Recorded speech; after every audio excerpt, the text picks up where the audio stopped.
Yo halo para kuproy dimanapun kalian berada, kumaha Ramang.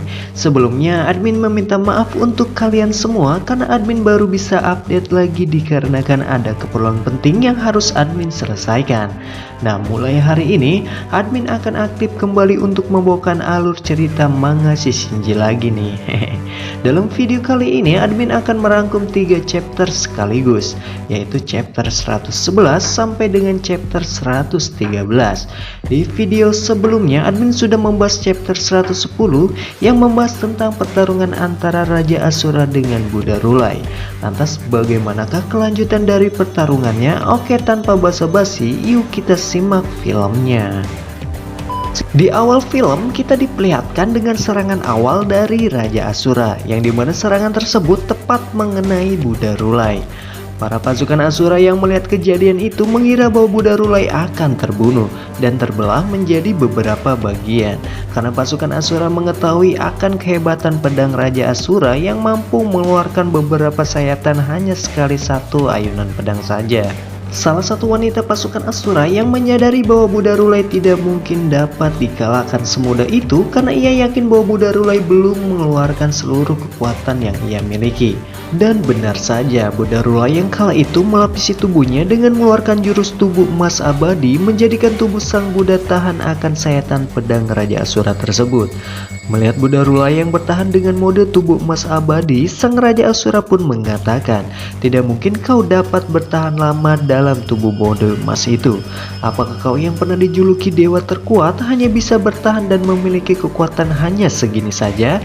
Kini Buddha Rulai yang telah berubah wujud dalam bentuk raksasa membuat Raja Asura semakin tertarik dengan pertarungannya. Karena dalam beberapa tahun yang lalu sang Raja Asura hanya menemui lawan yang tidak terlalu jago dan tidak ada yang setara dengan kekuatannya.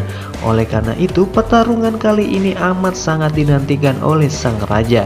Sekaligus pertarungan ini pun akan menjadi pertarungan kedua mereka. Di sisi lain, para pasukan yang melihat Buddha Rulai dengan mode tubuh raksasa, para pasukan Asura pun mengepung Buddha Rulai dan menyerang Buddha Rulai secara bersamaan. Tapi semua itu pun hanya sia-sia. Faktanya kekuatan besar Buddha Rulai tidak ada satupun yang bisa mendandingi kekuatannya. Salah satu Raja Asura kedua yang kala itu melihat pancaran kekuatan dari sang Buddha pun mengatakan bahwa aku baru mengetahui kekuatan asli Buddha Rulai, karena di pertandingan sebelumnya pancaran kekuatannya tidak seperti ini, dan mungkin hanya Raja Asura Rahula yang setara dengan kekuatannya. Masih di waktu yang sama, Buddha Rulai pun kini berhadapan dengan Raja Asura Rahu. Sambil mengayuhkan tinjuannya, sang Buddha pun mengatakan, "Tidak mungkin kau dapat mengepungku. Jika aku mau, aku dapat dengan mudah melarikan diri dari tempat ini. Jadi jangan terlalu berharap lebih untuk mengalahkan aku. Dan aku akan membawa sumo dalam beberapa hari ini untuk menyembuhkan lukanya." Tinjuan sang Buddha pun dilontarkan dengan sangat keras pada Raja Asura. Namun belum sempat pukulan tersebut mengenai sang raja, tebasan pedang sang Raja Asura pun membuat tubuh Buddha Rulai hancur dan terbelah menjadi beberapa bagian. Awalnya sang Raja Asura Rahu mengira bahwa Buddha Rulai berhasil dikalahkan oleh sayatan pedangnya. Namun faktanya Buddha Rulai yang kala itu telah berubah wujud menjadi seekor burung, melarikan diri sambil membawa anaknya. Dan di sini Raja Asura menyadari bahwa puing-puing tubuh emas yang berhasil dihancurkan oleh Raja Asura merupakan bukan tubuh aslinya. Sontak saja Raja Asura pun dibuat kesal atas pertarungan tersebut. Hingga pada akhirnya sang Raja Asura pun memerintahkan semua pasukannya untuk mengejar Buddha Rulai dan sekaligus mengadakan pertarungan antara pasukan Asura dengan Kerajaan Langit. Di sisi lain, Buddha Rulai yang telah berada jauh dari Kerajaan Asura, sang Buddha Rulai pun hinggap di suatu bukit untuk istirahat sejenak.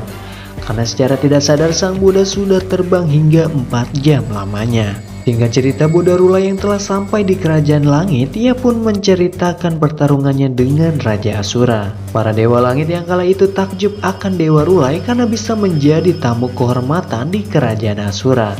Di sini Buddha Rulai meminta pada Disitian agar menyudahi permusuhannya dengan para pasukan iblis Asura. Karena tidak lama lagi para pasukan Asura akan datang ke Istana Langit untuk mengadakan pertarungan. Namun di sisi Tian yang kala itu ragu akan permintaan Buddha Rulai karena kecil kemungkinan para pasukan Asura akan mau diajak berdamai dengan kerajaan langit karena pertarungan dan rasa kebencian yang sudah melekat pada jiwa mereka. Setelah diskusi yang cukup panjang, Buddha Rulai pun berniat untuk bertemu kembali dengan Raja Asura.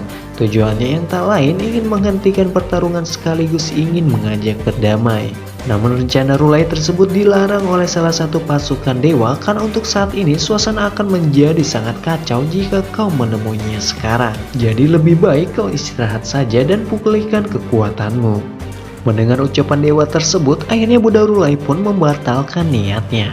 Ketika Buddha Rulai ingin beranjak istirahat, Guanin yang kala itu sudah mengetahui tentang adanya sumo di sana menyarankan kepada Buddha Rulai agar jangan sampai ada pasukan dewa lain yang tahu tentang hal ini. Jika tidak, para dewa pasti akan membunuhnya dan kau pasti akan dicurigai sebagai musuh. Keesokan harinya pemimpin dewa langit di Sitian mengumpulkan para dewa yang ada di sana untuk memberitahukan bahwa dalam beberapa hari lagi pasukan Asura akan menyerang kerajaan langit. Oleh karena itu bersiaplah akan pertarungan besar ini. Guanin yang kala itu mendengar pengumuman tersebut tidak gentar sedikit pun. Menurutnya tidak ada hal yang perlu ditakuti dari kerajaan Asura dan kami akan bertarung sekuat tenaga. Hingga di sini Guanin dan Dewa Loki dipilih untuk memimpin semua para pasukan dewa. Dalam instruksinya, Guanin memberitahukan kepada semua prajurit bahwa pasukan Asura pasti akan membentuk formasi yang terbagi menjadi 4 sisi. Jadi fokuslah dan jangan biarkan para Asura menembus pertahanan kita.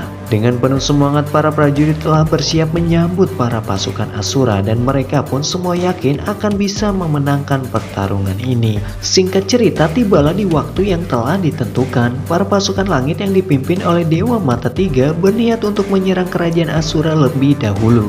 Namun tadi disangka Dewa Mata Tiga merasakan pancaran aura iblis Asura. Dan hal itu sungguh mengejutkan Dewa Mata Tiga. Karena para Asura menyerang lebih awal dari hari yang telah ditentukan. Merasa pasukan Asura sudah mulai mendekat, Dewa Mata Tiga memerintahkan para prajurit untuk bersiap siaga karena tidak akan lama lagi para Asura pasti akan memulai perangnya. Di sini terlihat para prajurit meremehkan para pasukan Asura. Karena menurut prajurit langit, dilihat dari pertarungan sebelumnya, para pasukan Asura merupakan pasukan yang lemah. Namun di sini Dewa Mata Tiga memberitahukan bahwa pertarungan kali ini berbeda dari pertarungan sebelumnya dan sekarang para pasukan Asura sudah semakin kuat dan tidak bisa diremehkan. Di sisi lain Kaisar Laojung memasang puluhan jimat guna menangkal serangan iblis para pasukan Asura.